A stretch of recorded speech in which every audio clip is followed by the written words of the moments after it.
कहीं कहीं हल्की बूंदाबांदी हुई है और उससे टेम्परेचर थोड़ा कम हुआ है, लेकिन गर्मी ने अभी भी तांडव मचाना कम नहीं किया है। अभी भी बहुत ज़्यादा गर्मी है और न सिर्फ मनुष्य बल्कि गर्मी से चमगादड़ और बंदर भी अपनी जान गंवा रहे हैं। 2 दिन पहले की उड़ीसा की खबर है कि वहाँ 72 घंटों में 99 मौतें गर्मी के कारण हुई हैं और 20 मौतों की पुष्टि तो प्रशासन ने भी कर दी है।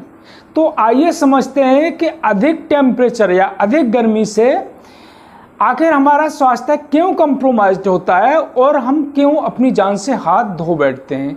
अगर हम इस बात को ठीक से समझ लेंगे तो फिर हम अपने स्वास्थ्य की रक्षा भी ठीक से कर पाएंगे। तो नमस्कार, मैं हूं डॉक्टर राम प्रकाश अनंत और आप देख रहे हैं जन स्वास्थ्य। दोस्तों, अगर चैनल आपने सब्सक्राइब न किया हो तो कर लें। यह एक साइंटिफिक चैनल है।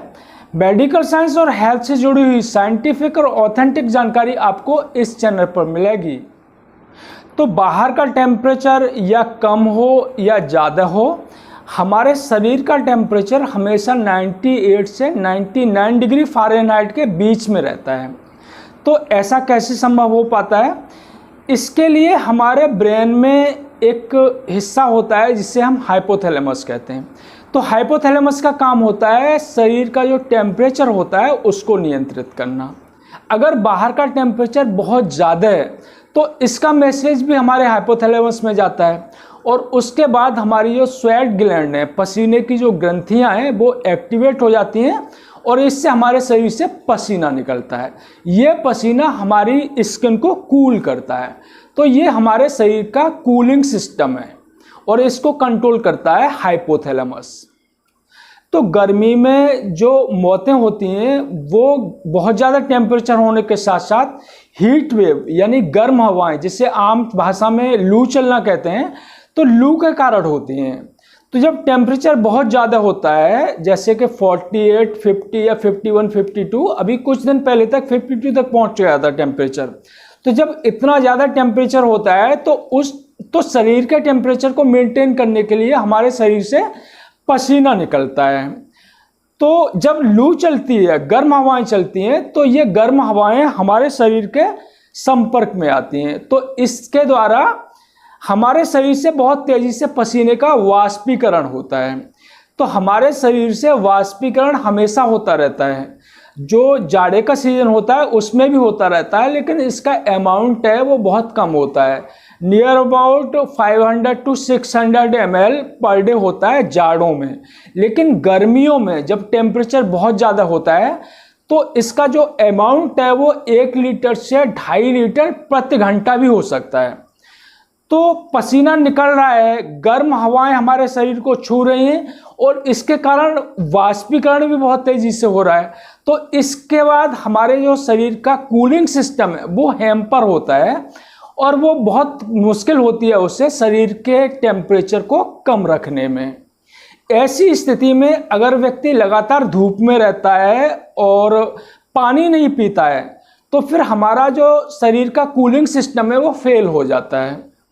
तो पहले ब्लड प्रेशर कम होगा और कार्डियोवैस्कुलर फेलियर होगा, यानी कि ब्लड शरीर में हर जगह नहीं पहुंच पाएगा। ब्लड प्रेशर कम हो जाता है तो व्यक्ति शॉक में चला जाता है और उसके बाद भी अगर शॉक मैनेज नहीं होता है तो व्यक्ति की मौत हो जाती है। तो कार्डियोवैस्कुलर सिस्टम फेलियर के साथ साथ में दूसरे ऑर्गन हैं उनमें भी फेलियर हो जाता है, जैसे कि किडनी है, लंग्स हैं और ब्रेन है, ये ठीक से काम नहीं कर पाते हैं। इस स्थिति को हम मल्टी ऑर्गन फेलियर कहते हैं। तो हीट स्ट्रोक में मल्टी ऑर्गन फेलियर के कारण ही व्यक्ति की मौत होती है।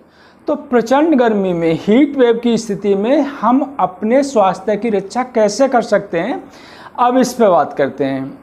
तो पहला काम तो यही करना है कि हीट वेव है, अगर बहुत ज़्यादा गर्म हवाएं चल रही हैं तो बाहर निकलने से बचें। बहुत ज़रूरी हो तभी बाहर निकलें, बाहर न निकलें। पानी का इंतज़ाम रखें, लंबे समय तक बिना पानी पिए न रहें, बीच बीच में पानी पीते रहें। तो मल्टी ऑर्गन फेलियर होने के साथ साथ जो बड़ी समस्या होती है हीट स्ट्रोक में वो होती है इलेक्ट्रोलाइट डिसबैलेंस, यानी कि हमारे शरीर में पसीने के साथ साथ सोडियम और क्लोराइड आयन्स पाए जाते हैं, यानी कि शरीर में नमक की कमी हो जाती है। तो इलेक्ट्रोलाइट डिसबैलेंस भी हमें अस्वस्थ बनाता है।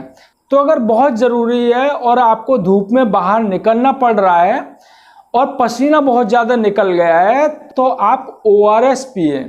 ORS अगर उपलब्ध नहीं है, जैसे गाँव में ORS उपलब्ध नहीं होता है, तो 1 लीटर पानी में आधा चम्मच नमक घोल के पी लें, जिससे सोडियम और क्लोराइड की शरीर के अंदर कमी नहीं होगी। देखिए, इलेक्ट्रोलाइट डिसबैलेंस होने की गर्मियों में बहुत कॉमन समस्या है और बहुत सारे लोगों को जो चक्कर आते रहते हैं और गर्मी से अकुलाहट होती रहती है, ये इसी कारण से होती है कि उनके अंदर इलेक्ट्रोलाइट की कमी हो जाती है। तो ORS पीने से ऐसे लोगों को निश्चित ही फायदा होता है। तो इन सब बातों का आप ध्यान रखें, और इन सब बातों का ध्यान रखेंगे तो निश्चित ही आप अपने स्वास्थ्य की रक्षा कर पाएंगे। धन्यवाद।